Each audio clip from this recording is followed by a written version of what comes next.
Welcome back to Asinine Radio, a weekly podcast where we talk about music, and, well, that's pretty much it. So, let's go!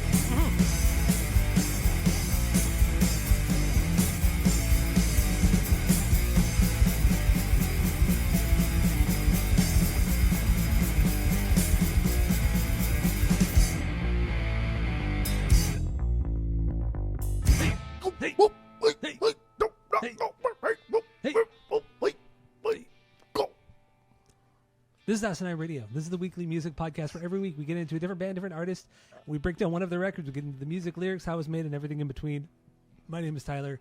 Way out there, hundreds of miles away, is Jeff. While you're listening, go to Spotify, Apple Podcasts. Give us 5 stars. If you're watching on YouTube, you smash that subscribe button. I'm gassy. I don't know. So, yeah, thank you all for listening. We did forget to do our top 10 favorite KoRn songs on the Ringings episode, so we're going to run through those real quick. But then we're also going to get into KoRn's self-titled record because we are in self-titled season. We're finishing self-titled season for episode 499 of this podcast, which is crazy. Wow. But yeah, let's get into the top 10. Top 10 best KoRn songs or favorite KoRn songs, I should say.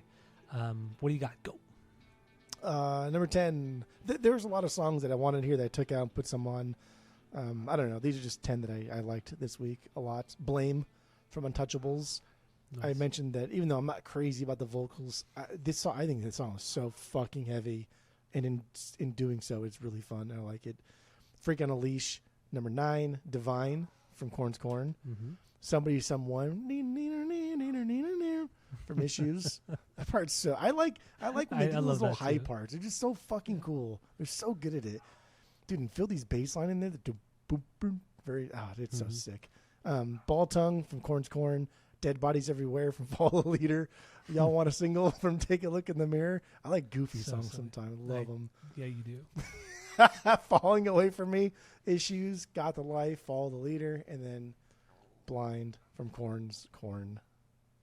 Perfect. All right. So my number 10, the better 10, but this is very difficult. This is hard. This is tough. This is a toughie. I wanted to put so many into my top 10, but here we go for right now. Number 10, Finally Free from The Nothing. Number 9 is Reclaim My Place from Follow the Leader. Number 8, No One's There, The Closer from Untouchables. Number 7, Blind from KoRn's KoRn. Number 6, Good God from Life is Peachy. Number 5 is Ball Tongue from KoRn's KoRn. Number 4, Dirty, The Closer from Issues. Number 3, Lies from KoRn's KoRn, which we'll get into. Love this song. And then number 2 is the song Proud, which was a B-side from Life is Peachy. Fucking incredible song. People should talk about this song more. And then number 1, of course, Got the Life, because it is the greatest song ever written by any band. I don't make the rules. It's the way she goes. So there you go. Top 10 KoRn songs from us. I did listen to Proud. Mm-hmm. And I did think that song was a banger. It's good, right? Yeah, it was a good fucking song. It's really good. It wouldn't make my top 10 now because I literally have no nostalgia with it whatsoever. So it'll have to uproot one of my songs that I've listened to 100 times. But it was really good. Makes sense. It was really good. Good. It was good. I think it was a B-side for Good God. I think it was a B-side for that one. But I heard it on some like Immortal Epic, which was their red label. It was like some sampler they had back in the day, and a CD sampler, and Proud was on that. That was the first time I ever heard it. I fucking miss CD samplers. Yeah. And the guy I got it from, it was friend of the pod, Sean. His dad's roommate worked at the warehouse, so he got like all the free CD samplers, and he would just give them all to Sean. So we get like all these fucking crazy samplers at the time. I think it's cool. I think if I wasn't too busy ripping off Virgin Records, I would have taken more of those CDs home. You ripped them off pretty good, too. If I wasn't too busy embezzling money from Virgin Records, I would have taken more of their free CDs. We don't need to get into that. So anyway, let's get into KoRn's KoRn. Let's get into our origin story of the band, and then we'll get into our first impressions of this record, self-titled record, and then give our biggest bangers, stinkers if we got them, which we shouldn't, or you shouldn't have any. So what do you got? Origin story, KoRn, what do you got? Go. Freak on a Leash was the first. That was a sour, juicy lime Sour right there. bitch. Okay. All gleeky on the inside. Jimmy Gleek. Remember Jimmy Glick? Was that his name? Glick, yeah. Jimmy Glick? Jiminy Yeah. Glick. Yeah. Jiminy Glick. Smart and short. Freak on a Leash was my first introduction to KoRn. The music video, as what were you fucking like 10 or some shit when that 10, was 11 years old. Yeah, dude. When I saw that, I heard nothing like it. I was like, what the fuck is this? That's so weird. And it was specific to scat part. Like come on, bro. You know what I mean? Like that's what made everybody who didn't care enough start to care, or at least start to like investigate further, including myself. But Issues was the first KoRn record that I got for myself, and I was excited for it. My mom got it for me because, again, Columbia House. We love Record Columbia House. thing, whatever the fuck it was. That was one that I got from that. I was very, very excited. I eventually did get Follow the Leader, but then I got KoRn's KoRn eventually, and I was like, I don't like this anymore. So and then I stopped. You grew out of it, let's say. Yeah, and then I stopped listening to KoRn until high school, until I met you, and that's all you fucking listened to. KoRn and AFI. KoRn, AFI, and Nirvana. That and Blink. Those were like my top 4 bands. That's all I ever fucking listened to. But 3 out of those 4, like I enjoyed. The KoRn stuff, I never like no. But like I do have a lot of I have the most nostalgia for Issues, and then I have second most nostalgia for Freak on a Leash and some songs on Follow the Leader. But Issues, I do have a lot of nostalgia for it. And I went to a very, very Mexican elementary school, and Mexicans like KoRn. So it's true. All my friends at the time, we all liked KoRn, and that was like one of the few common ground things, because I did like hip hop a lot. I liked rap a lot, but I also like pop punk a lot, even like the early days. But like all my friends like R&B music and soul music, and I fucking hated all that shit. But KoRn was like a cool common ground, and I never listened to metal, and I was like, this is the edgiest thing I've ever listened to. So that's cool. I don't know. That's my origin story. Kind of fun. I like it. We were so young, dude. We were so young listening to so fucking young. pretty wild music. I know. Yeah, my origin story is Got the Life. I remember specific. I will never forget this. I was sitting in bed playing video games or something like that, and I always had K-Rock playing just on the radio, on the radio just all the fucking time. And I always had a cassette ready to record whatever was on K-Rock. And Got the Life came on. This is 1998. I was 11 years old. And Got the Life came on, and that changed everything for me. Like, it changed my musical preference forever. Like, before I was into, like, more pop stuff, classic rock stuff, because my mom listened to all that. So I was, like, Rush, Ted Nugent, Led Zeppelin, all that stuff. But then KoRn was the first band. Got the Life was the first song that was my music. The first thing that I heard that I connected to with immediately. And I remember just being shocked, in awe, when I heard Got the Life on K-Rock. And then I remember I just sat there for hours and hours just in my room, just with the stereo on, listening to K-Rock for when they started playing the song again. And I just recorded it immediately on my cassette. And then I would just replay the song over and over and over and over again. And that's my origin story, was Got the Life shortly after it came out. And then, and then Freak on a Leash came out. The video scared me. The song scared me. Cause That's so sick too. But I'm 10 years old, 11 years old. I was pretty sheltered too. It's like my mom didn't let me watch a lot of stuff. So it's like, it's a pretty dark video, and I remember being a little bit scared when I was a kid too. If you're not used to, they looked So I was a little bit scared, but then I kind of like embraced the scariness, and I kind of loved it, and then my obsession just began. I got I got the CD single for Got the Life, so it was the Got the Life song and then like 4 remixes of it, and they all sucked. So I got that CD single from Best Buy first, and then eventually I got Issues, because the Issues came out shortly after I got into Got the Life. Actually, no. I got Follow the Leader first, then I got Issues. And I got in trouble for getting Follow the Leader because I convinced my grandma to get it for me. When my mom found out, she got really mad at me and yelled at me for a long time about that. And then eventually I got into KoRn's KoRn like a year later, and I just was blown away. I think KoRn is the greatest record ever made. So that leads into my first impressions of KoRn. Wait. You think KoRn is the greatest record of all time? It is the greatest record mankind's of all time. like peak ingenuity when it comes to music and art. Yeah. Yes. Okay. Yes, I think KoRn is the greatest record ever made. Okay.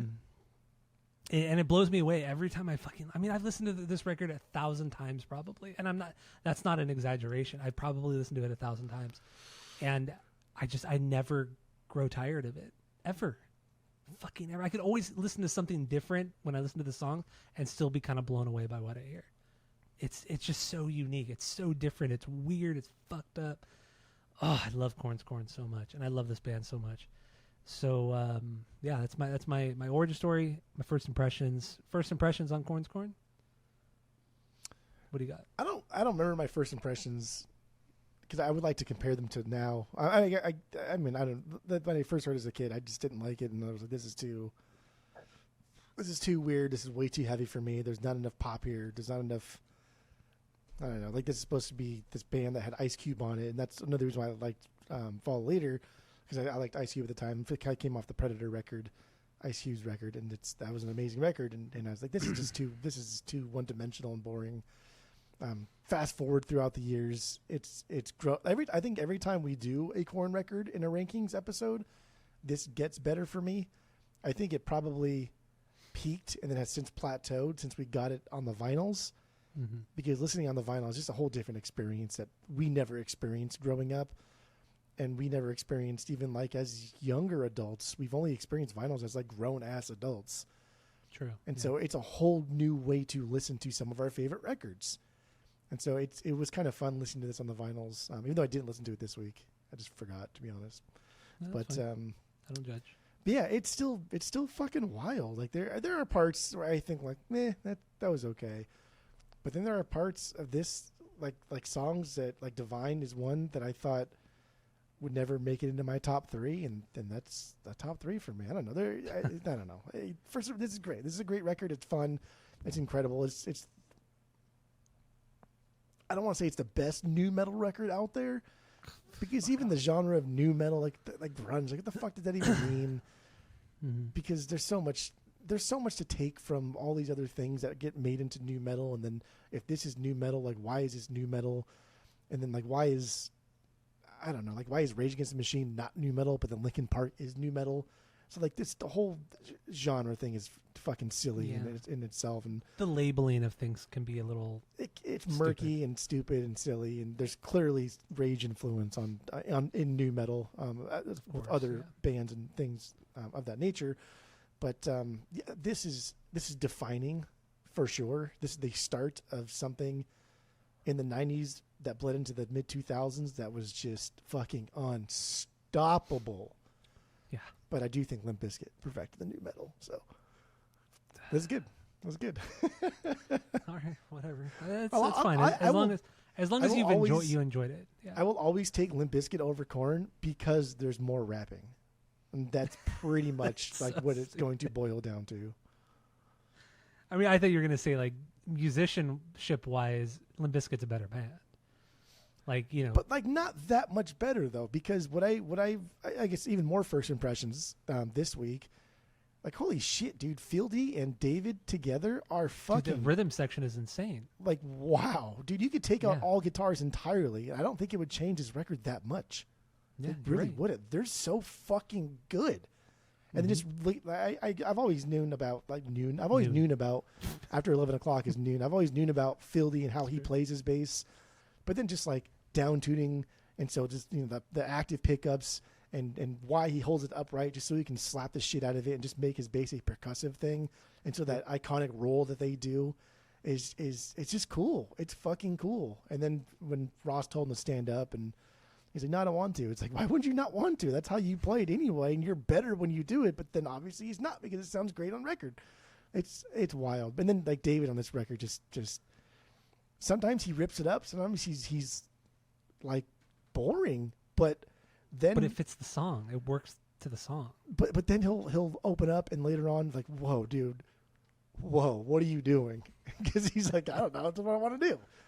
And there's one song Yes. on here too. We'll get to it, but like I don't know. I just thought like the rhythm section of this album just fucking wowed me. It wows me every time I listen to it. And Yeah. Fieldy's so fucking rad. Yeah, he's really rad. And also David's drumming. He's a great. I love his hi-hat play.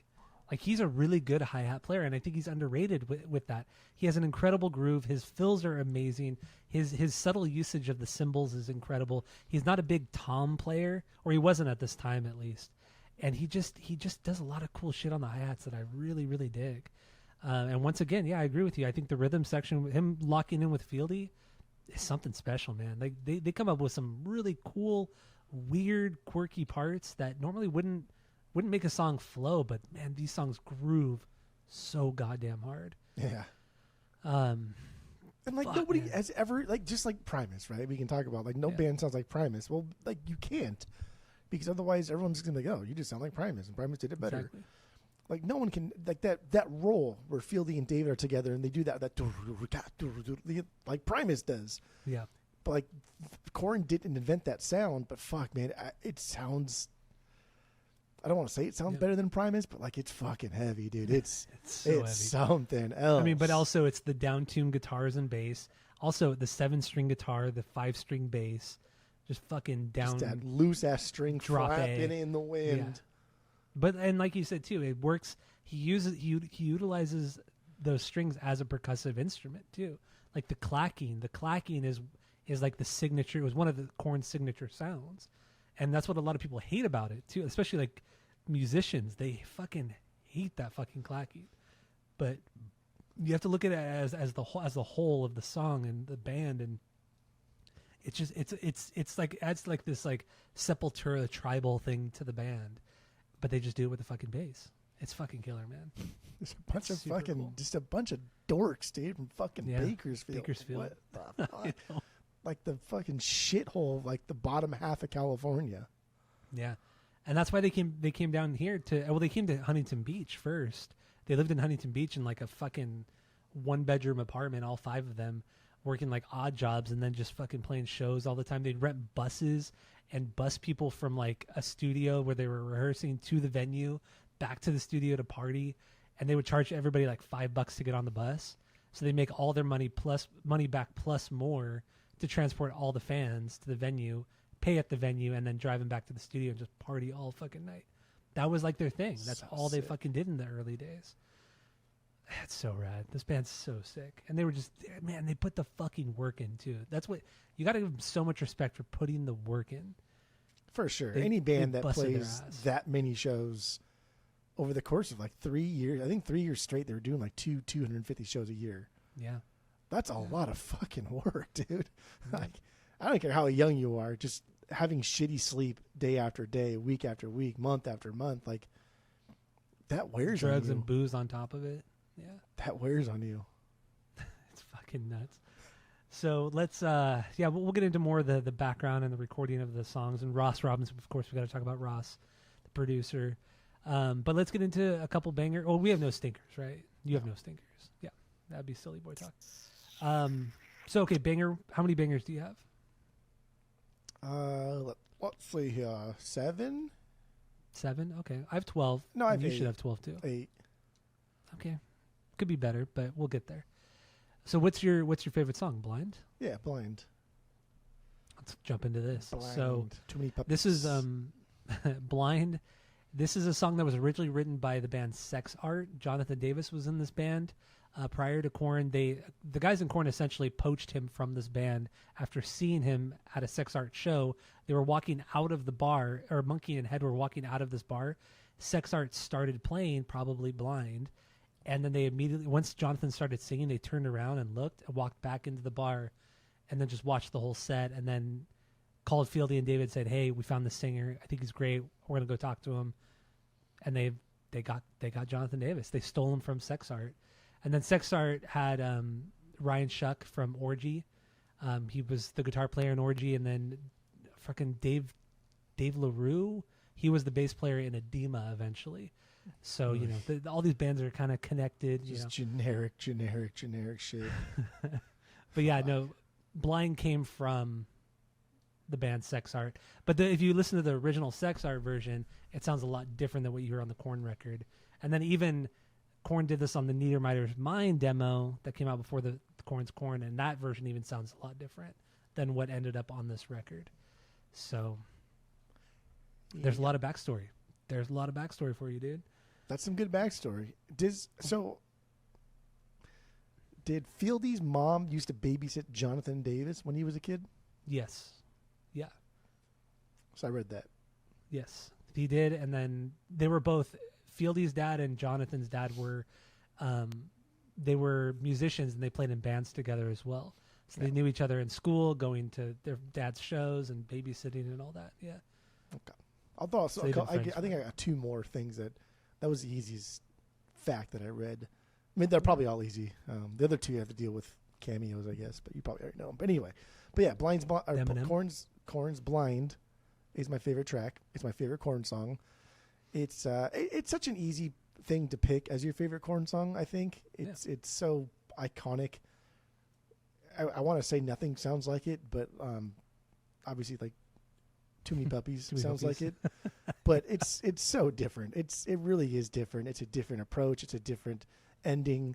The symbol is different. Like everything about it's different. The channel separation. I fucking love the channel separation, dude. It's so cool. Oh, it's so good on this record. Yeah, with Head and Monkey.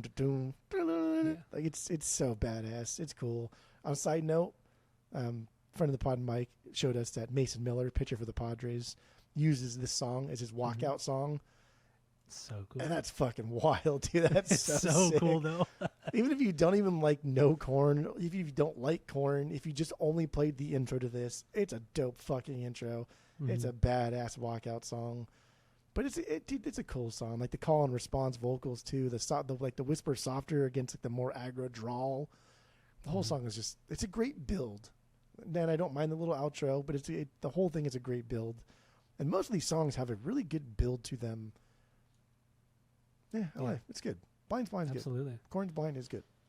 KoRn's Blind is good. Yeah, and also, I mean, because you have brought up Primus a few times, David has always said that one of his biggest drumming influences was Tim from Primus. That's one of his bigger influences, so it makes sense. Yeah. Even like a few years ago, David was doing like just like covers on YouTube, and he did a couple Primus covers of him just playing along to Tim's stuff, which is cool too. So yeah, with Blind, it's the buildup. The buildup is insane. It's just just on the ride, and then you hear and then just Fieldy coming in, do do do do. And he just like does this little like weird shit, and you just have the back and forth guitars, like you said, with Monkey and Head. Monkey doing the high part, Head doing the low part, and then it just the Are You Ready? And then it just fucking blows up. And then it does the quiet loud dynamic, the quieter verses and everything like that, and then it builds and builds and builds.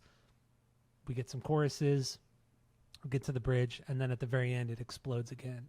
The song is just beautifully written. Yeah, it really is. Great. For a heavy metal song, it really is like well crafted to keep your attention, to keep you engaged, to keep you kind of guessing what's going to happen next. Mm-hmm. It's like a third kind of record song for a band that's getting bigger and bigger. For an opening track on their first record, that's pretty fucking impressive. Yeah. For most bands that have been around for a minute, like this is like a third record kind of song, like something they're building towards, put it in their pocket for a little bit, let it percolate. It's too good for a first record. What's also great about this song and this band in general, David he wasn't the first to do it, but he certainly popularized the 808 within rock music. He was, as far as anybody kind of knows, he was the first guy to do it and do it well and incorporating all the 808 beats. Nobody was fucking doing that. And you hear it in Blind straight up. Yeah. You hear him just hit the 808s just in the intro itself. He's hitting those 808s and it's fucking loud. And then you'll hear it randomly, not randomly, but you'll hear it throughout the song. When he's kind of transitioning throughout parts, you'll hear him just hit the 808, like just kind of off the wall in it. But it works, man. He loves the 808 it's all over this fucking record. This and Follow the Leader. There's a lot of 808. It makes sense. And there's a song on here too where I was like, either there's an electronic drum element to it, or he's purposely trying to sound like he's using an electronic drum set to fit the song. But it makes sense because you have to listen to a lot of hip hop, and the blending of hip hop into Cypress Hill is already a thing at this point. Rage Against the Machine is already a thing at this point. So we want to blend more hip hop into rock music. So that's a natural progression for guys that listen to metal, Pantera, and listen to NWA. And it's cool. It's so cool. And even Exciting live. time to be alive. Even live, and even now Ray does it too. There's an electronic drum pad to the left of the hi-hat, and that's where the 808 is. And I mean, David only ever used the 808 on it, but as time has progressed, they use other electronic snare and this and that. But from the very beginning, before this album even came out, David had this electronic drum pad to the left of his hi-hat, and he would hit that whenever he wanted the 808. It's just cool. And Ray does it to this day because obviously they still play blind. You got to have the 808.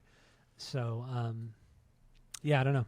Just blind is something else, man. The video for it's just a performance video. Yeah, it's whatever. And it looks, the crowd, it looks fun. Looks like a fun fucking show, right? I think like what is so important about blind is how this has entered like musician lexicon, right? Because like Phil, my neighbor Phil, like knows what blind is, and whenever we used to jam and somebody would just hit that bell like ding ding ding ding ding ding, like oh shit, because we can kind of like fake our way at least through the intro, but like anybody who kind of like jams in any capacity with other people that like a wider range of music, at least know the intro. Yeah. Oh yeah, you have. If you don't even know the intro, you at least know that fucking that symbol, right? You at least that. I know. More than you would Too Many Puppies for sure. Like blind, like it's blind, dude. Everybody knows it. Yeah. Y'all know it. Everybody knows that song. God, that's like the best part of the intro. Is that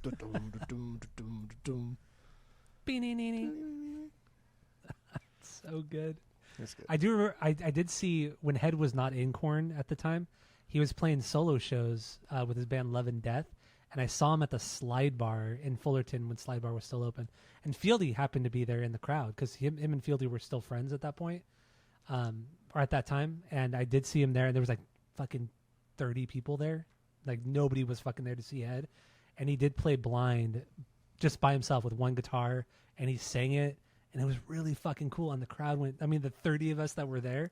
Fieldy didn't jump up and help. He just watched. No, he was in the back in the booth with his wife. Bruh.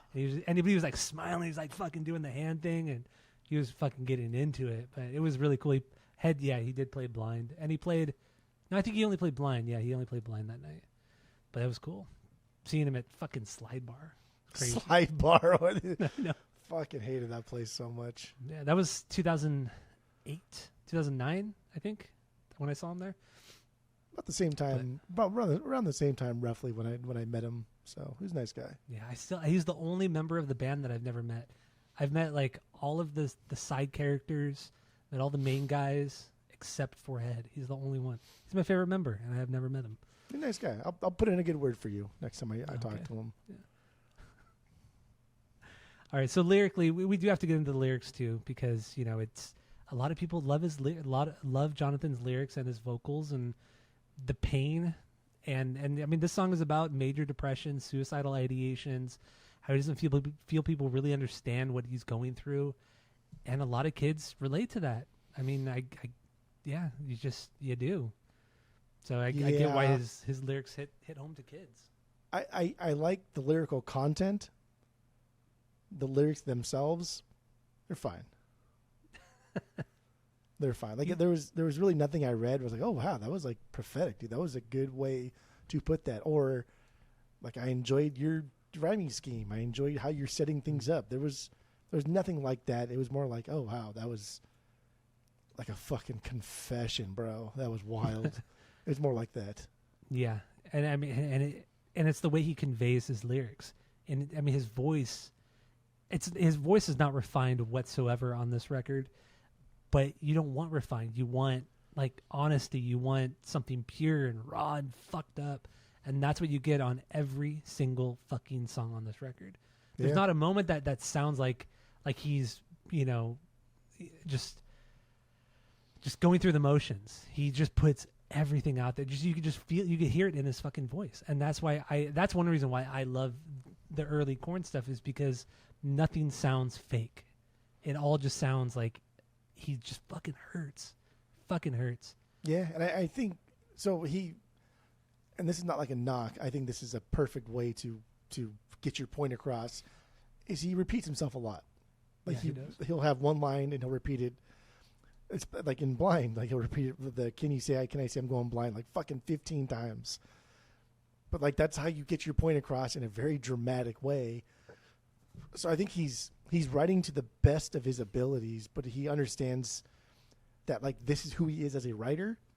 Mm-hmm. So he kind of just like, how can I make the best of this? And just goes all in on it. And I don't need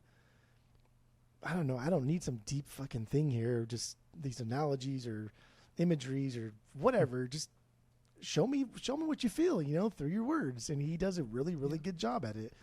Like the inflection on some words, and some stanzas, on some lines are really good. The way he says blind sometimes, because like blind kind of like rings him out, but not always, only sometimes. Like that's cool. Those are cool little things to do if you're not this genius lyricist. What I also love about this record too is with his vocals, he fucking, there's nothing sounds ever like it's looped. Like when you hear one chorus in a song and then you hear the second time that he does the chorus, it sounds different from the first. Yeah. They're not just looping sure. it. Yeah, he's just, you could just feel the emotion and tension building as the song goes along, and I just love that. Like it's so obvious that it's not looped. Maybe there are parts here and there, but overall, I mean, they recorded this all to tape. There was nobody was using Pro Tools. Yeah. Nobody like this were using Pro Tools at the time, or anything digital. So it was all this cut is to tape. This is like Ross's. It's not his first, but it's like his first record that he's working on. First like, this real is like big record. yeah. This is like his thesis statement for his career. This is something brand new. This could have easily gone the other way. Like people just could have turned on this band and like this genre is shit. Fuck off. And that could have been the end of Ross, right? Like this. Mm-hmm. This is kind of a big deal. So I would like to think that everything here is as organic as it could possibly be. Yeah, and it No seems loops, like it. no dubs, no nothing crazy. Just let the fucking kids play. Let's record it to tape, and let's never stop recording. Supposedly, Yeah, and everything I've seen and read and heard about the making of this record, it is very much that. It's like just get the most emotional takes from every single person. Let's record in a room together as well. Like a lot of these songs, especially on Life is Peachy, were recorded live. They weren't. I mean, there were some overdubs, yeah, but some of that shit was just recorded as a full band live. And then Jonathan in a vocal booth, just laying down like a scratch track for himself, and then going back and recording the proper vocals. And that's just how parts of this record were made. If not, I mean, all the parts on this particular album. Yeah. I mean, we'll get. I want to get more into Ross later, but I want to talk about a couple other songs too before we get into that and Indigo Ranch. But so number one for you, Blind. My number one. Are you ready to move on? yeah. Okay. Number one for me is Lies. The 10th track. Lies. The 10th track on here. This one's really unique. It's certainly a deep cut. They've only ever played this song live, like back in the day, back in '94, and then they didn't play it live again until the 20th anniversary shows in 2014. Damn. So this is it's just a rare song. Even since the anniversary shows, I don't think they've ever played this song since then. But it's a unique song in that Head has co-lead vocals. So in the choruses, Jonathan does like the death metal growl, and then Head's the one singing the actual songs. Like, dude, the chorus is so fucking good. The chorus is intense. It's so intense and so good, and Head just sounds so fucking pissed off. Thinking about your life, thinking about your inner fears. Do you ever? He's just fucking. Yeah. It's almost like James Hetfield. It's almost like James Hetfield, but way more pissed off than James has ever been. And then you get the bridge in the song too. It builds. It's the build in that bridge is fucking incredible. And then it everything stops and you hear go. You hear Head go, and then it drops into that ascending line, that ascending guitar line. Oh. They love their goes. Oh, dude. They love their goes. Oh, dude. But this is the best go. The best go is in Lies. Go. by far. Go. I agree. The call and response thing again here, the chorus is just so fucking unreal. It works so well with these guys because they run with it.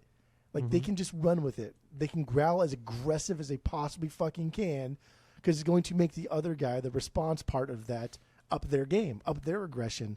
And so they can do whatever they want in the first part because they know that the second part's going to be even worse, which is going to make that first part even more wild the next time they do it.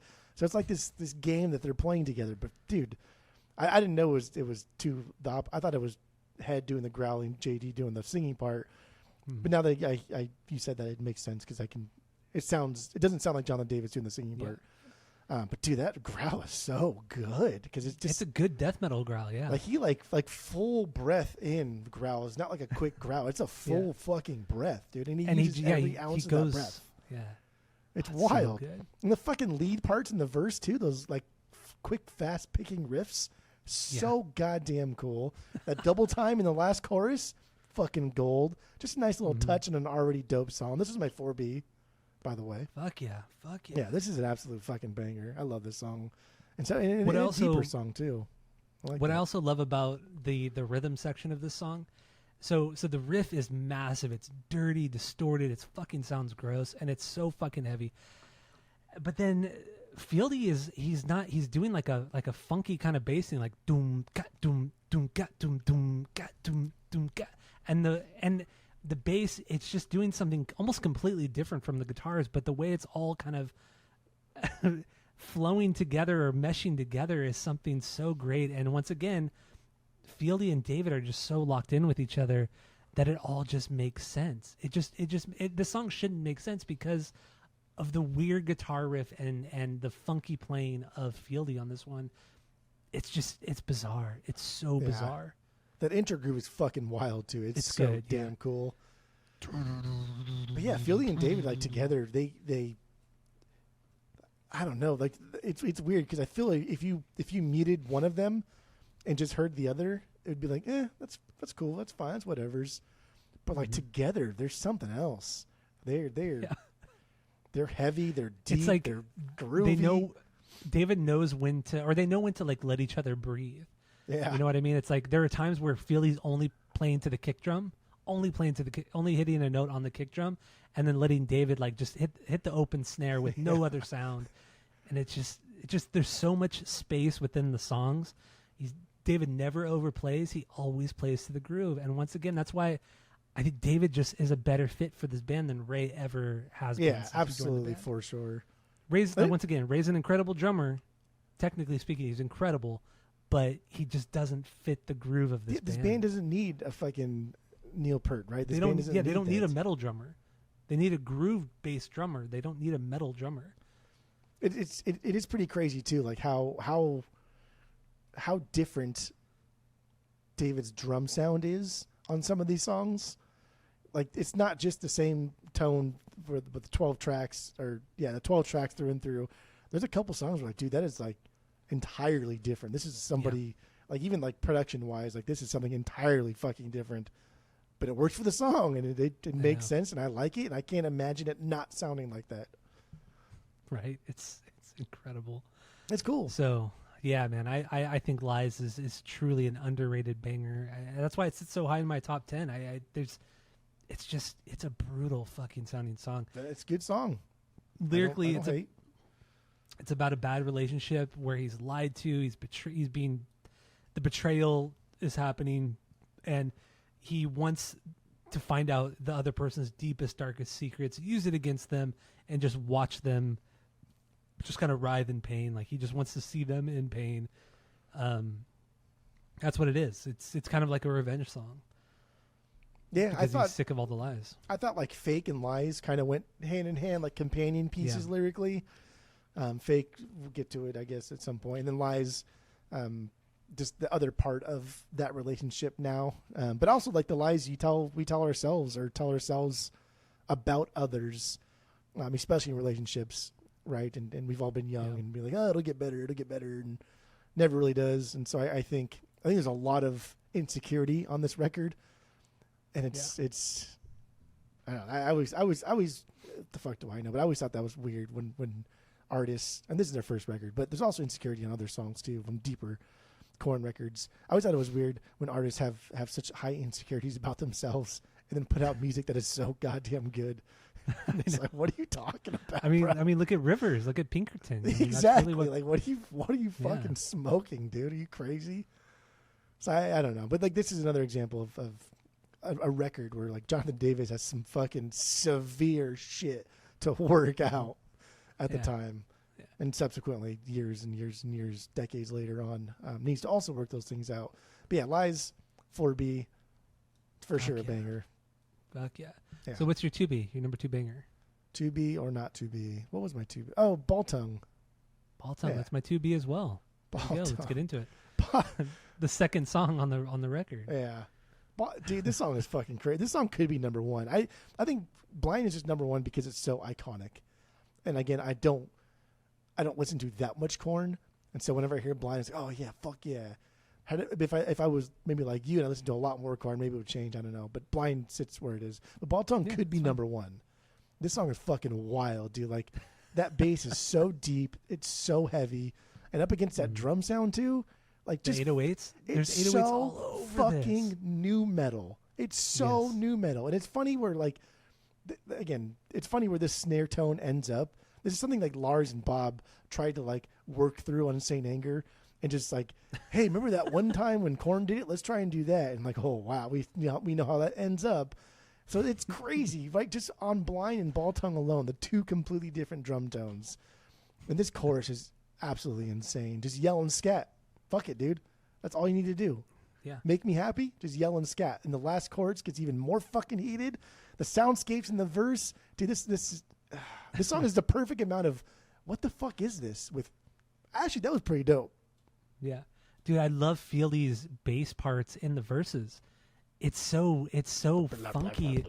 Yeah, but it's kind of like a funk thing that he's doing, but it's so down tuned that it's just clacking the whole time.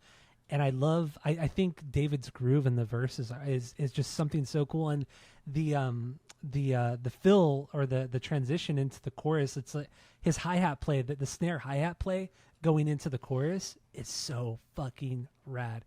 It's so fucking rad. And then even the in the choruses, it's not like David's playing like the big crash like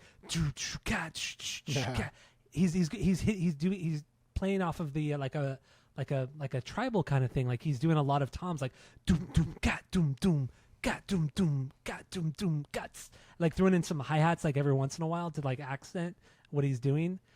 Oh my god, you're like, what the fuck are you thinking? Like none of this makes any sense. Like it doesn't make any fucking sense from a metal standpoint.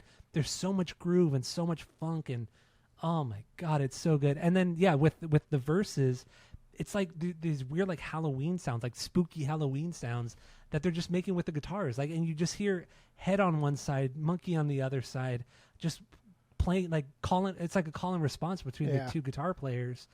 And and it's fucking weird. It's fucked up. And you watch him play it live, it doesn't quite sound like how it does on the record, but it's okay. It's still fucking weird. And then you get this short little, like you get two instrumental break or 2 like interludes in the song. In the first one, there's a small little build, and then doom doom doom, and then you hear just like this one bass slap, doom, and then it drops into the big. Those are always so again. Good. Very Primus too. It's so fucking good. Oh, I love this. Yeah, I love this song. Just like the way he just even says "ball tongue," dude. Is just I don't know. This song. That's fucking... Head screams "ball tongue." Ball yeah, tongue. So that makes sense because then the scat part comes at the. So head's the screaming that the ball tongue part. And not even like he's trying to be in key. He's not like trying to do anything. He's literally just yelling ball tongue. Mm-hmm. Right, you know what I mean? Like but during the outro, he does change. He jumps up a little bit. He jumps up. Instead of like ball tongue, it's ball tongue. Yeah, exactly. Like he's screaming harder. Like we mentioned, like Jonathan Davis, how like you can tell it's like a real fucking diaphragm from the gut kind of scream. Like same with Head. Like that last chorus where he's like now just like shrieking essentially. Oh, it's so fucking. Yeah, it's a wild song. It's so it's good. It's a scary fucking song. and lyrically it kind of goes in with like so lyrically it was inspired by the recording of the song, and this guy that worked at, like, it was called like the Chicken Coop, is where they used to rehearse. The band used to rehearse all the time, and this guy, the guy who owned the spot, they nicknamed him Ball Tongue because they would all get all fucked up. They'd all take a bunch of speed. They'd all be tweaking, and he would just become nonsensical. He would just start talking, and nobody knew what he was saying, and his tongue looked like a ball, and so they kind of named the song after him. And also, the song is about using speed, like using a lot of fucking speed, and how they were all fucked up on it. And so it was kind of a tribute to this guy who ran the Chicken Coop, the studio. And then when they were recording this song, apparently they convinced, because Ross Robinson was straight, like he didn't drink, he didn't do drugs, like he would actually, they would wake, because the way it worked is at Indigo Ranch, where they recorded this in Malibu, it's like tucked up in the mountains in Malibu, and it's like 50 fucking acres. It's huge. Yeah, it's a massive area, or was. And so the band lived on the grounds, like they had their own little, like, it was like almost like camp. It was like a camp, you know. And so they would they'd have their own like beds and all that. And then, but every morning Ross would wake them up early, no matter how late they were partying. He'd wake them up at like 8 o'clock in the morning. They'd all go on hikes. He'd make them like, you know, not protein shakes, but like vegetable, like nasty ass fucking shakes and shit to like get them going and give them energy for the day. And he was like a clean freak, you know, it's just how he was, clean eating. And at one point during the recording, they convinced Ross that they needed to drive down the mountain to go pick up something from, I don't know, wherever. And it ended up being a drug run without Ross knowing. And Ross didn't know until they got back to the studio. And he was super fucking pissed. He was super pissed. But then Jonathan ended up recording the vocals like completely fucked up on meth. Totally fucked up on meth recording these vocals. And that's Ball Tongue. That's fucking Ball Tongue. So good. Yeah. Well, I don't condone drugs, but if you're going to do them, put stuff out like this. Yes, exactly. And coming off blind. God damn, it's so good. Yeah. All right, so that was our 2B, both of ours. That was both of our 2Bs. 3 for me was Blind. What was your 3? Divine. Let's get into Divine. That's my 7. My number 7 right now. 7B. So you don't like this song? I do love this song. David's drumming, man. It's wild on this one. Yeah. Probably the fastest song on the record, too. Dude, wild intro, wild song. Yeah, fast pace, but still really heavy, really chunky. It's just, yeah, it feels chunky. Also, I didn't know till this week, but Chunky's Trujillo, yeah, it's chunky, right? Yeah. That main riff, that heavy riff, like, yeah, it's very, very chunky sounding. It's chunky. That's good. I didn't know Robert Trujillo was involved in the early KoRn days, and helped write this song. Also, supposedly, they wanted him to record and produce this record, but he obviously didn't.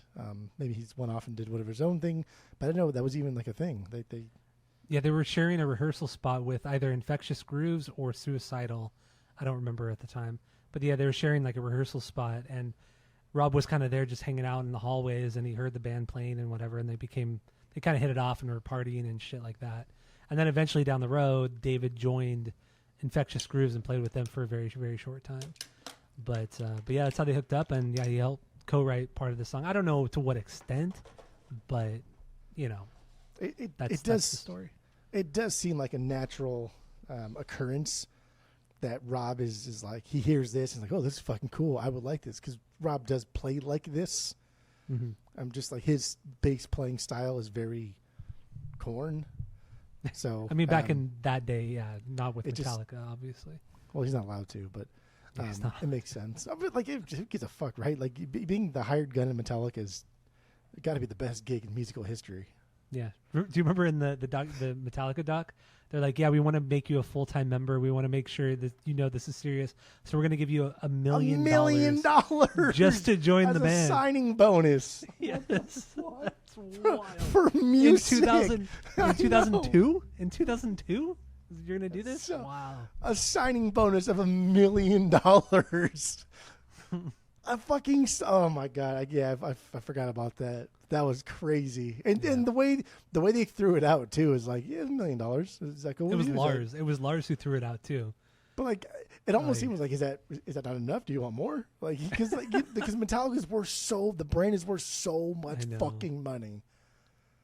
God damn, that's right. Good for Rob. Good for you. Fun fact too is Elizabeth dated Rob Trujillo. Your neighbor, Elizabeth? Yeah, either she did. Yeah, I think she dated Rob Trujillo. What the fuck? Like a long time, like in the 80s, like early 80s or mid 80s, 80s some capacity. Yeah, I'm pretty sure it was she dated him. She dated him. Yeah. Weird. Wow. Yeah. She likes her bass players. Look at Phil. She likes her bass players. He's a great bass player. Yeah. She likes the low end. Yeah, she does.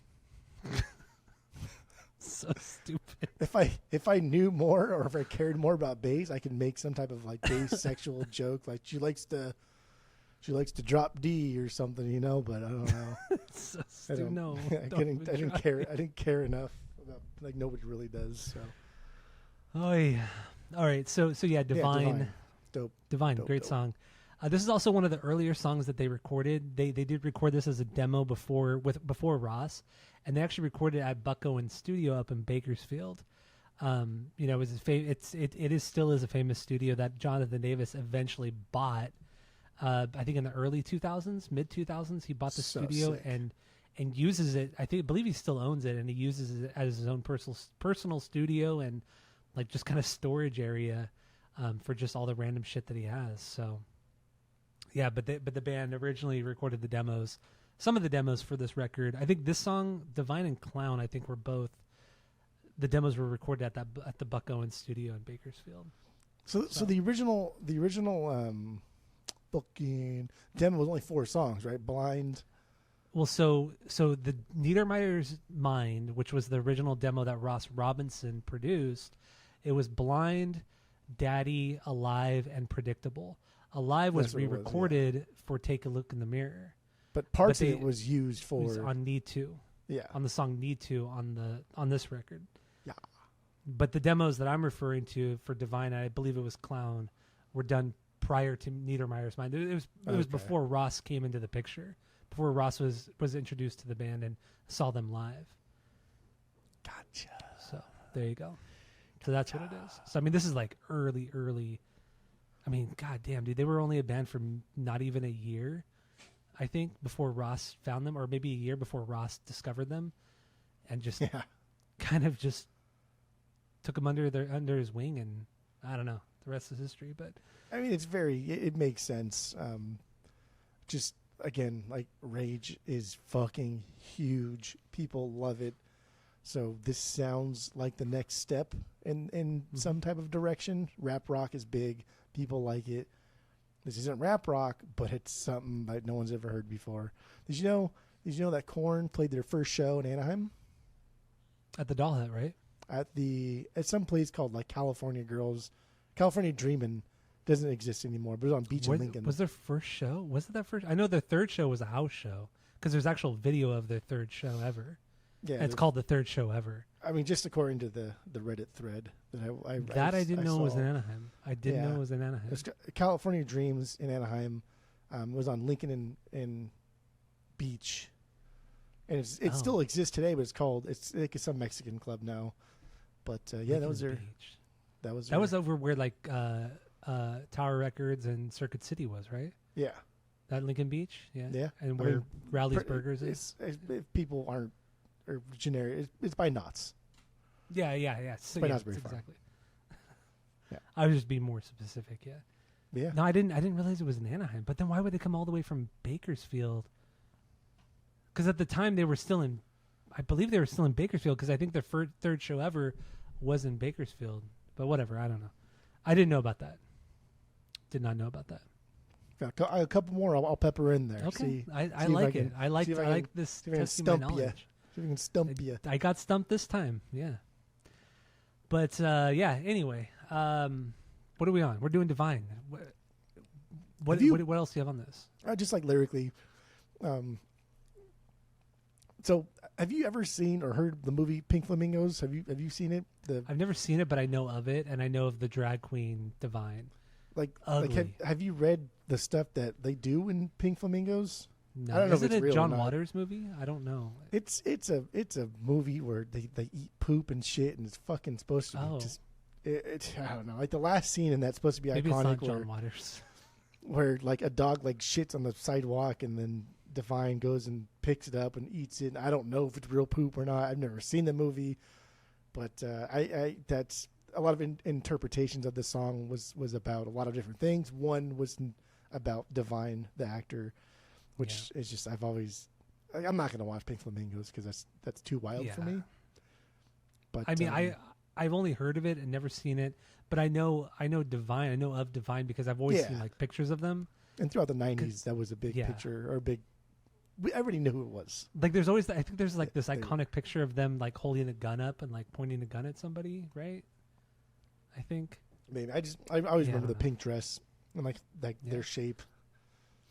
A big person, person, and the big drawn on eyebrows that go like up the whole their whole forehead. Yeah, they're all mad all the time and shit.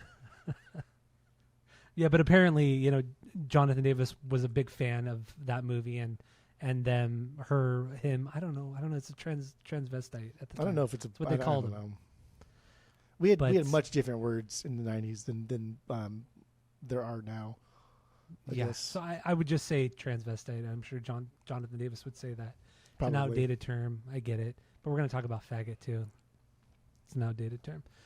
But yeah, no, apparently he was like really not obsessed, but he was into weird shit and made fun of a lot and teased and bullied and fucked up and beat up a lot. And that's kind of what the lyrics on Divine are. It's about taking revenge on somebody, like probably a bully, maybe like an ex-girlfriend or something like that. But probably a bully because he always talks about just being teased and made fun of and ridiculed and all that shit. He was a I don't want to say like an unusual person growing up, it seemed, but just not what you'd expect from a kid, I think growing up in Bakersfield, like what the fuck else is there? What else are you gonna do except just bully somebody? There's probably nothing to do over there. There's nothing to do there now. Like imagine what it was like in the fucking in the 80s and 90s. Yeah, like what the fuck do you do there except just bully someone? Like I don't know. Like I get it. And when you dress the way he did, essentially the way you dressed in high school, but in the 80s, in the 90s, I mean the way I didn't dress Duran style. You basically dressed like fucking you would have dressed like Duran. No, I just had the Liberty spikes. You had your bracelets. You wear a lot of jewelry. You had bracelets all the time. You had eyeliner. You just fingernails were black like Carson Daly. I was a knucklehead. Yes, but like it was okay because it was the early 2000s, and that was like nobody cared. But like doing that in the 80s and 90s, I can imagine that did not go over well. Yeah, I'm sure it did not. But yeah, Divine is a really brutal song. It's so aggressive. But then you get to the chorus too, and it's like the sing-songy kind of thing, and it's very melodic, but still like punches you in the face. So yeah, Divine's a cool song. Yeah, it's cool dope. Song. I like the pacing of it too, just like the way it rolled. It kind of like stopped for like that brief millisecond every couple bars. It's cool. Yes, it's a good song. Yes. 3B. Good. That was okay. So then, what's your 4B then? Oh, lies. Okay, so we talked about lies. Then my 4B is clown. Clown. It's my 6B. Yeah. Okay, good. Let's get into clown. So the first like 35 seconds, 40 seconds is like them kind of fooling around in the studio. You hear David in the background saying, "Oh, I want to hear Twist. Can we put Twist on a fucking tape?" And eventually, Twist is on Life is Peachy. Was he talking? I don't know, because on the Genius lyrics and everything else, he was saying that, or somebody read or wrote that John the Day was twisting his hair. Did you see that? Yeah. So that what he's talking about, like I guess like because it was so dreaded, like I guess if you rub it together or something like that, yeah, you twist. It makes like a weird like squeaking sound. On a microphone. I only know this because Mark Leonard, friend of the pod, Jiu-Jitsu Mark. Oh yeah, he had long dreads. He does now again, but he had long dreads for a long time, and he used to always do this, and it'd make a gross noise. And That's probably what it was. Dreads are gross. But like, is he talking about Twist the song, or is he talking about twisting his hair? No. I think he's talking about the song. Yeah, it sounds like he's talking about the song. It doesn't sound like he's talking about the hair. But then I saw multiple things saying that he's talking about. I wish we could put you twisting hair sound in the record or something like that. And Actually, maybe he is talking about that. I don't know. I've never put those two things together, but I just assumed it was the song because because that makes more sense. Yeah, it does. But maybe it is. I don't know. Either because after he says we should put it on a fucking tape, and then Jonathan goes, "You want to hear it?" And then you hear, I think it's Head or Monkey. They go, fuck you," and then it drops into the song. I also miss the days of like spoken word, goofy intros, outros, breakdowns, interludes, bridges. I just even hidden songs. I missed those days. Mm-hmm. And those days are probably long gone. But they were fun. They were fun for a long time. For like 15, almost 20 years, they were fun. They were fun, right? They were, yeah. I like that shit. I love the hidden tracks. Hidden tracks were great. Hidden tracks were amazing. Metalcore did it a lot, but like Bleeding Through, there was a firefight. That was kind of openings. So those were fucking cool. Yeah. They were fun. Get you pumped up. But yeah, the Clown 6B, I love those little guitar pick noises. Like, is he doing that on the head above the nut? Like, I don't know what he's doing. No, he's not. He it's just an effect. I don't know what effects he's using, but he's actually just strumming. He's just strumming the high part. Are you talking about the verses? Yeah. Talking about the verses? Okay, yeah. In the verses, he's just strumming this really high part with all these like crazy fucking effects on his board. That's what you're hearing. And then Monkey on the other hand is going do do do do do. Like he's doing the higher part or the lower part. I mean, and then but no, it's just Head's just strumming the high part, but it's all fucked. It's good. It's cool. Yeah. And then after the bridge, like we just get Feldy in his bass. I think that's the only time. Fieldy. Is it the only time in the entire record where it's just Feldy by himself alone, no one else? Right?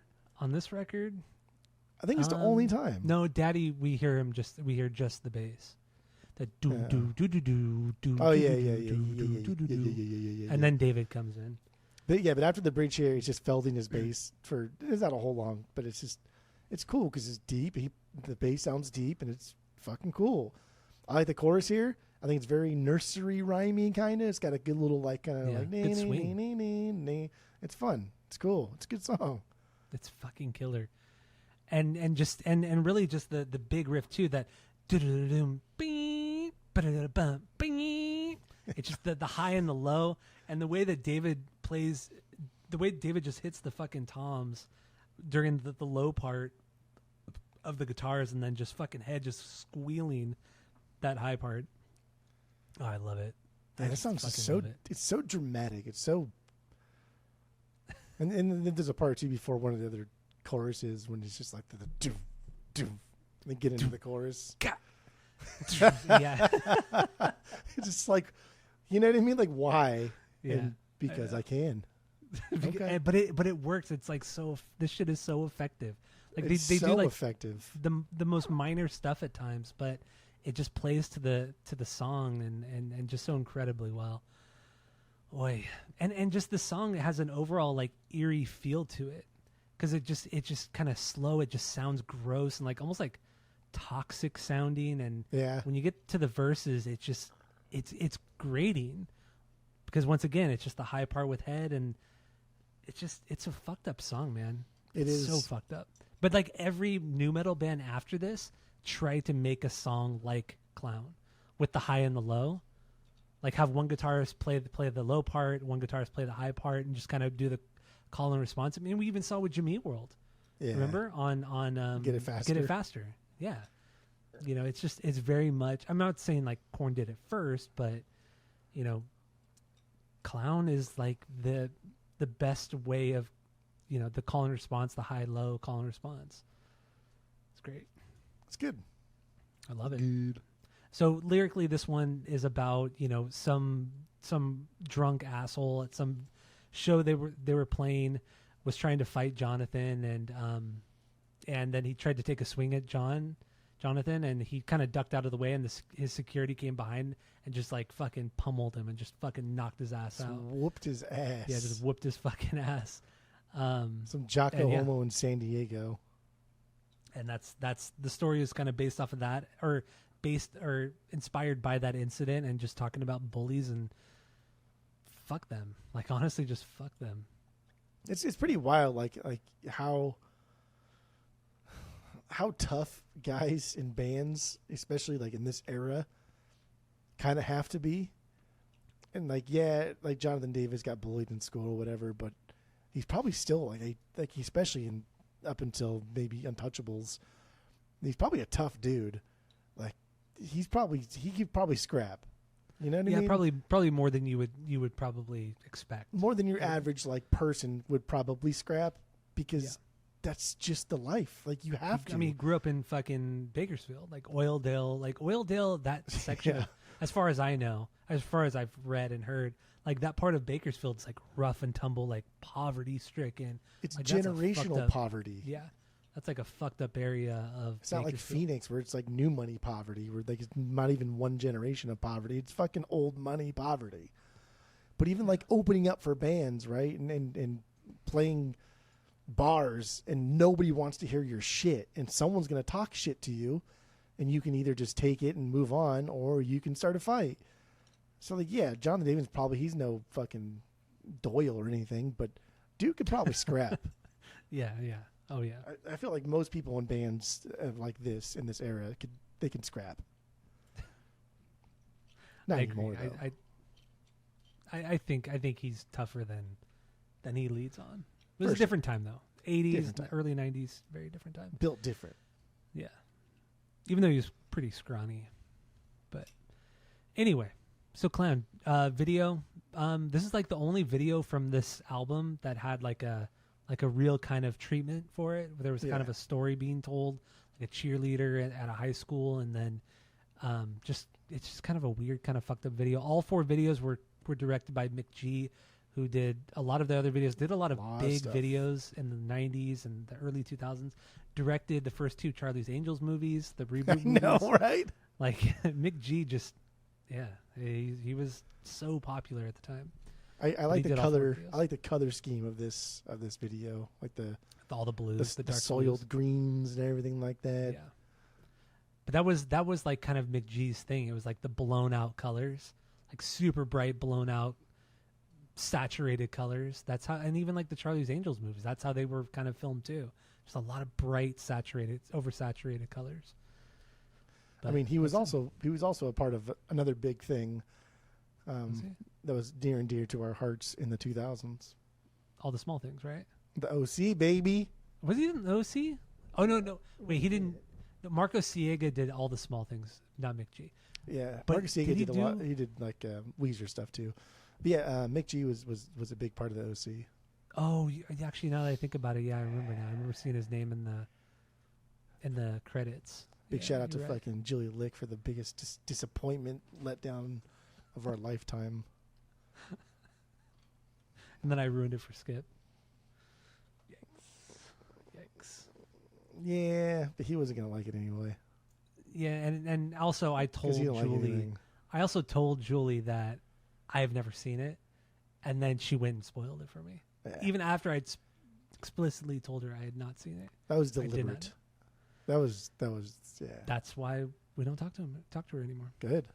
That's not why. That's not the why. That's why that's why I would stop talking to somebody, but that's not why you stopped talking to her. That's not why I stopped talking to her. No. But it should be. Okay. So Clown, do we have anything else on Clown? No, that's it. Good with this one? Okay. How much more do we want to talk about the songs? We're over an hour in. I know. We can run through them at least. Okay, so there's 2 songs I really want to talk about. We have to talk about Daddy. And we got to talk about Faggot. And we got to talk about Faggot's my 5B. Faggot's my 6B. They spelled it differently than how you would normally spell it. It's Faget.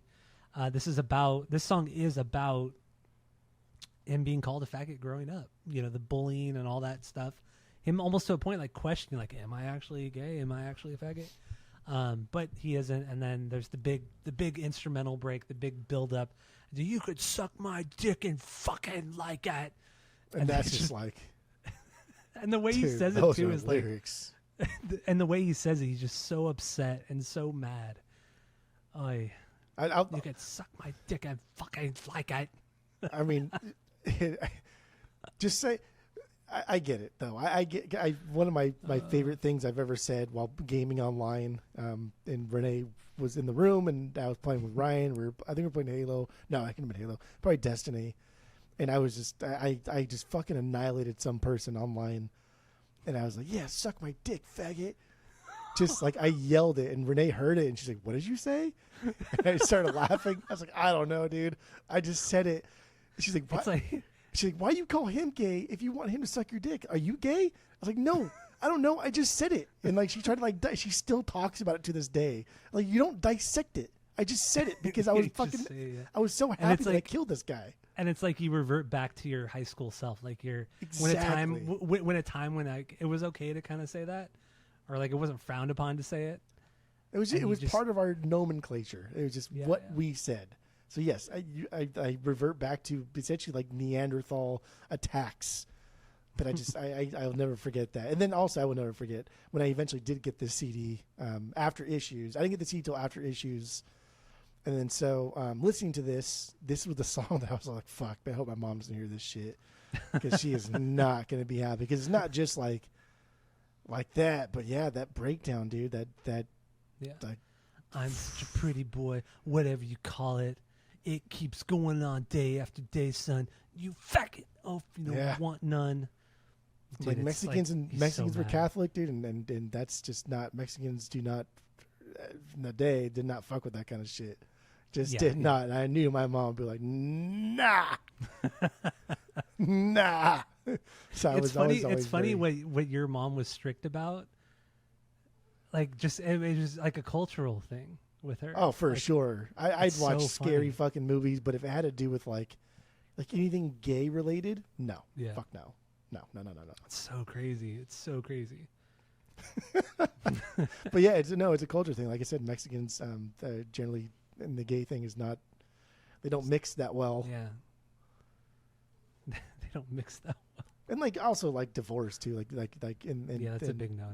They just don't do it. They just leave a shitty life if you want, or because you can't divorce because we're Catholic, so we don't do that. So I was like, that's weird. Okay, whatever. Yeah, all right. My 5B, it's a good song. I like it. Perfect. Yeah, and this is a song too. When they recorded it, David said that he actually regretted playing the way he did on this because it's like, because he said I hated playing this song live because it's not that it's too hard, but it's just too much work, and I don't want to do this night after night. Because there's a lot of really cool like double bass shit that he throws in there. Yeah. Nothing like death metal stuff, but just a lot of great fills, a lot of little great double bass stuff that he doesn't normally do in KoRn, and he's just all over the kit. Like, I mean, the whole song starts with just like this like kind of Tool, Danny Carey kind of like build with all the tom work, and then he's just fucking all over the kit. He's just going for it, man, and it all flows incredibly well. This might be like the best. Objectively the best drum thing he's ever done that David ever did with the band, but he also hated it. I love it. This is what I alluded to earlier, where it starts off just plain. It's very open sounding, a lot of like big cymbal hits that ring out, slower beats, but it's cool because as the song progresses, he eventually just gets in. Like, I'm just gonna do whatever the fuck I want now. I'm going to just do whatever the fuck I want to do, and he does, and he never stops. And the song progresses out. Like the fourth verse for me is where the song is at. Like that's the fucking bee's knees of the song.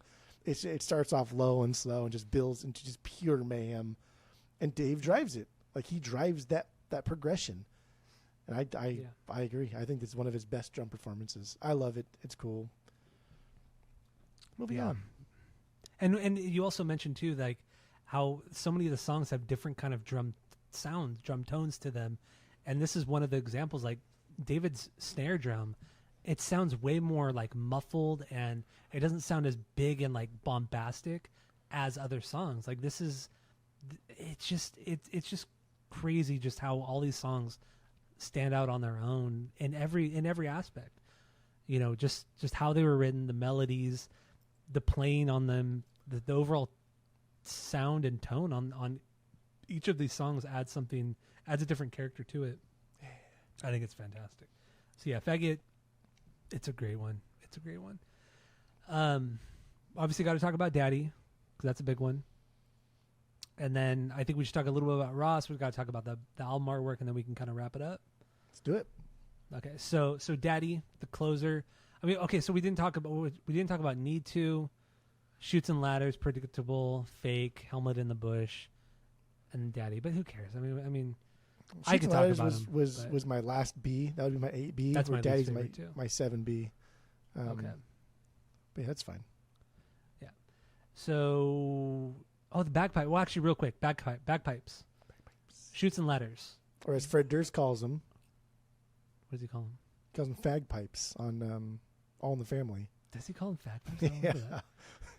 I don't remember him calling him. He's I know he says bagpipes. bagpipes. No, he says fag pipes. Does he call them bagpipes? He does. Oh, he calls shit. them fag I pipes. didn't even realize that. I never realized he said fag pipes. Wow. Yeah. Okay. That's good. It's funny. It is. No, it's a good diss.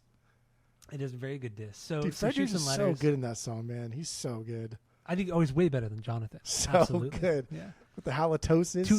Tooting on your bagpipes, Clad. Yeah. It's good. Go ahead. So yeah, Shoots and Ladders, the bagpipes. I mean, this is something unique in rock music. Nobody was doing bagpipes, but Jonathan Davis knows how to play the bagpipes. Like, he played them for years prior to KoRn. I know. Like, what the fuck? He really knows how to play them, and he still plays them live for the most part. He'll bring them out on stage and play it, and that's super rad. And in the little doc that you and I watched, there's a clip of Jonathan Davis like overlooking the canyon, and he's playing the bagpipes. Do you remember that at all, or no? Yeah, it's like one of the opening scenes. He's in that white T-shirt, and so the rumor for a long time was that they recorded the bagpipes for Shoots and Ladders from that video, like the canyon recording. Like, they set up mics like next to Jonathan, and it was the natural acoustics of the canyon. That's what you got on Shoots and Ladders, and that was the rumor for years, for like decades. And then maybe not that long ago, but a few years ago, I think Ross came out and said, "Nah, we actually that was kind of like a rumor. We actually did record the bagpipes in a studio, but we kind of just kind of like let people know, or people think that it was recorded like in the canyon. But it was only because of that video in the Who Then Now doc. But anyway, that's a fun little fact. So let's get into Daddy. Like I said, the final track. This one's brutal, like musically and lyrically. It's fucked. What do you have on this one? I could go on for a long time about this. There's a lot. I mean, this song could be like half of this episode in itself. I don't always play it through, because I do think the song is a banger, but when we get to the crying part, depending on what I'm doing or where I'm listening to it, that's it for me. On vinyl, it depends on like how my night is going. If it's a daytime thing, and I'm just kind of like grooving, and I got Limp Bizkit up next, I will probably skip the crying part. If it's a later thing on the vinyls, and I'm already pretty toasty and I'm just kind of like chilling, I will go through the crying thing. So it's situational. But if I do listen to the crying thing, it's always like, fuck, man, that's some fucked up shit. Yeah. But you know it's coming because the chorus, man, the chorus hits so hard. It's so aggressive. It's so aggressively emotional. And I love this is just how cool fucking David is too. I love how David smashes those crashes, because smash the crashes, baby. Because the chorus, each line is essentially two parts. There's the hard part and the soft part of each line of the chorus. Mm-hmm. And in the hard part, the first part of each line, I feel dirty. Exactly. The first part where he's hard, David's like, and then, then, so like even he's like adding nuance, just like it's just, I think it's great nuance. It's amazing. Yeah, absolutely. But yeah, it's this song is about build, and the song is about just like the emotional exertion from Jonathan Davis. Yeah. And sometimes I don't want to feel like shit after listening to a record. So that's why I turn off the crying part. I get it. No, That's why I can't just listen to like Regina Spektor every fucking night, because I'm just like, dude, I'm just gonna feel, even though I don't feel like shit afterwards, I just feel emotionally drained. Yeah, I get it. Because it's so much. Yeah, and so the song starts with like this kind of like a cappella thing that he does. And he just that's kind of weird. It's so fucking weird. And then there's like a brief moment of silence, and then Fieldy comes in like doom doom doo doo doo doo doo doo doo doo. Like this really actually cool bass line, but it just sounds nasty as fuck because it's down tuned so much. It's so low. It's so burpy. Yeah, and then David just comes in just with a solid groove, and then it chugs along. The song fucking just chugs along. Like, doom doom doom doom doom doom doom doom boom. It's like a freight train just starting out. Like it's just starting to go. Yeah. And then by the time we get to that crying thing, it's just unstoppable. Yeah, and so it's not just like this like normal. The song is structured weird too, because like there's the verse chorus, and then there's like this build up, like a normal kind of like bridge interlude and stuff like that, and then it just builds and builds and builds, and then it just kind of drops back into something kind of soft, and then it just maybe I think there's like another chorus, and then it drops back into like something soft, and that's when it just kind of like breaks down. And he breaks down for like over 2-3 minutes. I know, it's a lot. Yeah. He sounds very Scott Weilandy in the bridge too. I don't know. I don't know if you thought that. Oh, I see what you mean. That. Yeah. Very very Scott Weilandy in the bridge. But yeah, this is I mentioned it earlier. Yeah, he kind of has like the marble mouth thing. Yeah. I could hear that. Yeah. But this is the one where JD said that they captured it because he said, quote, Ross is a prick and kept the tape rolling. Yeah. I think that's kind of funny. It is. But it's also like, it's not like I don't think it's like their defining song, but I think it's a song that is, it will live on forever because not many artists just have like the balls to be this open. Yeah, and the subject material is fucking heavy. Yeah. And he's a guy in the 90s. Mm-hmm. You don't talk about this shit in the 90s as a guy. Yeah, you don't fucking do that. It did not happen. And if it did happen, you would get called the word that he got called constantly. And it's like, damn, dude, like this guy's entire life was kind of just, poor guy, man. He was just hiding some skeletons, and they finally came out, and it still probably didn't help for everyone to know his business. So I do feel bad. That's kind of fucked up and sad. And for a long time, people thought it was about his dad. Yeah. But it actually wasn't. It was about a babysitter who used to take advantage of him and, rape him and shit. But he told his parents, and they didn't believe him. They didn't believe him. Yeah, they did not believe him. And so he did harbor a lot of resentment towards them for a long time. And then eventually, like 15 years ago, he's like, yeah, Karma's a bitch. She's dead now. And so I don't know. I don't know what happened. He never said who it was. Was it a girl or a boy? I thought it was a girl. I don't know. I guess I don't know. Maybe I've never read that. I don't know. I didn't see who it was or whatever it was either. I guess I just assume a babysitter, so it's probably a girl. But yeah, that's true. Yeah, I don't know. But yeah, on Life is Peachy, the last song, Kill You, is about his aunt who would actually like physically abuse him like really bad. And it was kind of the same thing where like he would tell people like she's like hurting me, like she's not good. I don't like being around her, and nobody believed him. And that was about his aunt. Yeah, and how he wanted to kill her because like he was just so emotionally, verbally, and like physically abused by his aunt, but nobody believed him. It's wild. It's wild stuff because I don't know. There's so many emotions involved, and there's different sides to the story, and it's just like what I don't know. But if somebody feels like they're being abused, then it should be addressed. Even if they actually aren't being abused, if they feel like they are, then it should be addressed. And otherwise, you just get. I guess you get this, and I wonder if he ever has like any regrets of like, hey, if my parents believed me, maybe I wouldn't be in KoRn. Maybe I wouldn't be so like emotional and want to just do so many fucking drugs for so long. And possibly, I don't know. Yeah. I don't know. Possibly. Yeah, this song's fucked, man. It is really fucked up. And then of course we get the silence, and then we get the random recording the husband and wife fighting with each other about like Which a also car, kinda about sad, too. the car, and he's like so mean to her and shit. Yeah. But apparently it's some tape that Ross found in the studio. Like nobody knows who this couple is. Like there's no information about them. It was just they found this random tape of this couple arguing and fighting, and So weird. he put it at the end of this record, and it's all fucked up.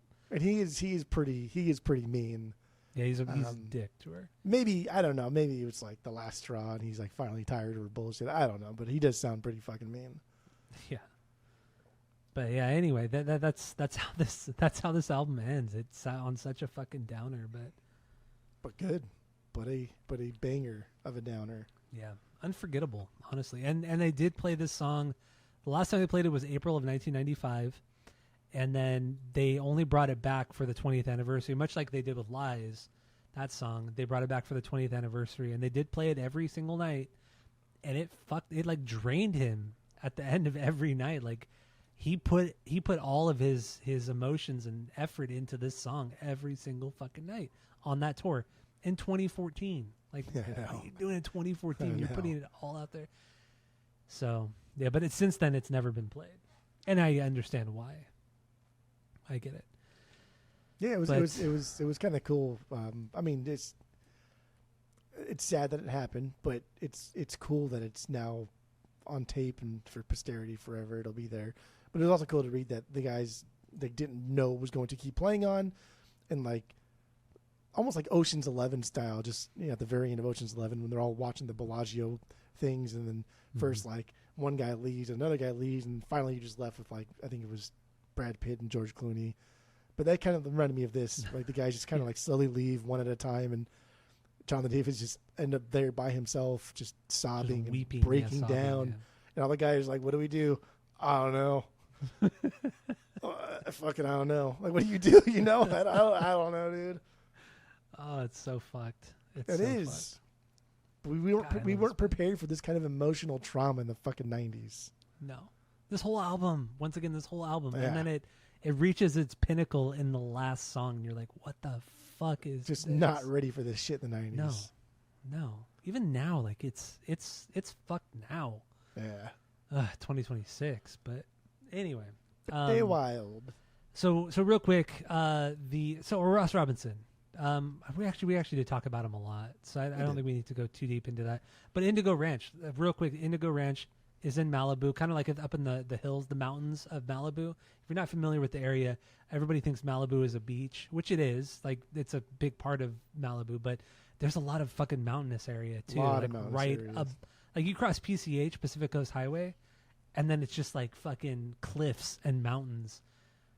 And it's Malibu's a fucking crazy place, and it's fucking beautiful. But Indigo Ranch was like up all these windy roads up into the mountain and all that shit. And it was just this giant property with a few buildings, a few houses and shit. And it was a recording studio. And when you when you used to go to record there, you would live there for however long it took you to make the record. You would live in these like cabins, and then just go to the main house and just record and write and all that shit. And that's how the band did the first two records. But then unfortunately it did burn down in the Malibu fires, like 2011. Late 2000s. Yeah, 2011, 2010 or something like that. Yeah. I mean, it was bound to happen. I mean, there's wildfires here every fucking year. And shit gets California burned does down. fucking nothing to prevent it. No. So that's the government, dude. That's government, dude. But anyway, so Indigo Ranch is gone now. It's now gone. Everything was lost. There you go. So the last thing, artwork. We forgot to do the artwork. It's a fucked up piece of artwork. Monkey was the one who kind of suggested the idea of like, let's do something really fucked up. I mean, obviously the band, we have this weird name with the backwards R, like it's meant to be like innocent children, but like in a fucked up way and all that kind of shit. And the artwork is a girl sitting, like a little girl, like maybe 5 years old, sitting on a swing set at some random park, and there's like all you see is her, and then she's looking up at somebody, but all you can see is the person's shadow next to her. Oh, it's so sick. It's such a cool picture. It's a perfect placement because where like the sun is, it's either like the sun's either coming up or it's going down. So the shadows are lanky. And so she has like a long shadow, but this guy, I assume it's a guy, he has a really like Slender Man kind of long shadow. And it looks like he has like blades on the end of one of his hands. Like a 2-prong fucking thing, and it's creepy, and it's you look at it and you're like, dude, like this could be the last picture that a serial killer like left before he kidnaps like a girl and like brutally does something nasty to her. Like that's what this picture looks like, and it's fucked. It's so fucked. And like I don't know why you would do it, but I mean it worked, and it's iconic. It's not my favorite of theirs, but it's top 3. It might be my second favorite. Yeah, it's a really fucked up picture. And the girl Jessica Ferrara, I think her name was Jessica Ferrara or Herrera.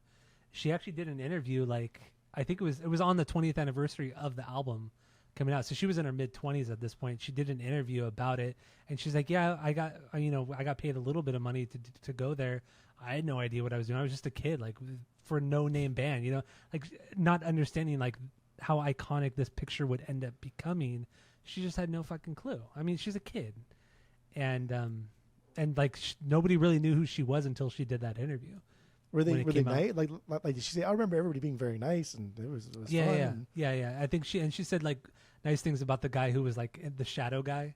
Like everybody was like it was a very good experience for her. That's good. But nobody really knew who she was until she did the interview for the 20th anniversary. Using kids is always just so fucking weird. Yeah, I know. Like never mind. Like that's fucking weird. Violent Femmes, that first record when they told the girl, "Go look in there. There's an animal in there," and snapped a picture of her. It's just fucking weird, dude. Mm-hmm. Fucking Blind Faith, right? Yeah, that's the worst. Scorpions, Virgin Killer, fucking weird, dude. Just even it's not a picture, but even like Zeppelin's Houses of the Holy. Yeah, that's a weird one too, man. That's a weird one, dude. I think Virgin Killer by Scorpions is the weirdest fucking cover that's ever been done. That one probably. I mean, Blind Faith is up there. Yeah, but Virgin Killer's the same thing, but it shows. Yeah, and she's younger, and that's fucking weird. That's not art. No, that's fucked. That's fucked. So let's give our final thoughts on KoRn's KoRn. Let's rate the record based off of our world famous 3-point rating system, where 3 is a perfect album, 2 is a good album. You're going to continue to listen to. 1 is a bad album, give it a shot, and 0 is the worst thing you've ever heard. What do you got? Go. Yeah, nothing before it has ever sounded like this. To say this started nu metal, maybe, if we want to just break down nu metal and talk about the nuance of it, okay, whatever. But we talked about like Rage versus Linkin Park. Why is one staunchly nu metal and one is not? I don't know. KoRn's, I mean, like Primus, there are certain bands that are just in a league of their own that are just, even if you don't like them, they are untouchable. No one can ever do this sound again. Otherwise, you're just derivative of this. Mm-hmm. And unless you're really, really good, you're a shitty derivation of this. So I don't know. It's weird because I don't really care for this band as a whole. But you hear even fucking on the Nothing, even on Requiem, it's like, oh yeah, that sounds like KoRn. Like you know what I mean? Like take the vocals out. Oh shit, that sounds like KoRn. Yeah. Like no one does that shit, dude. It's wild. I'm hesitant to give this score because I don't think all of these songs are perfect. But it's just, I don't know, man. For something so fucking iconic, even if you didn't like Dark Side of the Moon isn't my favorite Pink Floyd record, but like it's still perfect because you know what I mean. Like that cover art alone warrants it. So yeah, I'd say this is a perfect record. This is something that is bigger than music, that is bigger than the genre, that's bigger than nu metal for sure. Yeah, I give it 3 out of 3. I like 3 it. Out of 3. Yeah. Good job. I'm not scared. Good job. That's 2 3 out of 3s. Good.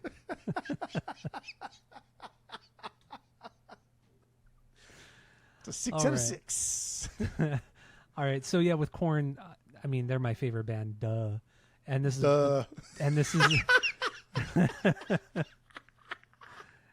and this is the greatest record ever made. Duh. Another duh. And I mean, I can't say anything more. I think that it's hard for me to say anything more that I haven't already said.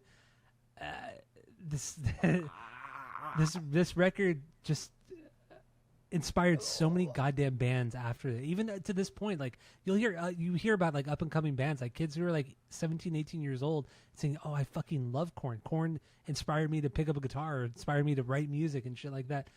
And you were 30 years later, and you're hearing this shit. It's insane. It's insanity. But it makes sense because this record, every song stands on its own, and has its own character and just incredible musically, lyrically, emotionally. The raw power of it it's just so intense. I love it so much, and I give it a perfect 3 out of 3. I don't give a fuck.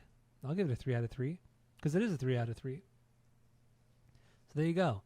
So yeah, next week, episode 500 of this podcast. We've been doing this for almost 10 years now. 500 episodes. It'll be 10 years this year that we've been doing this pod, and 500 episodes. So we're gonna do this with a big album that we both love a lot.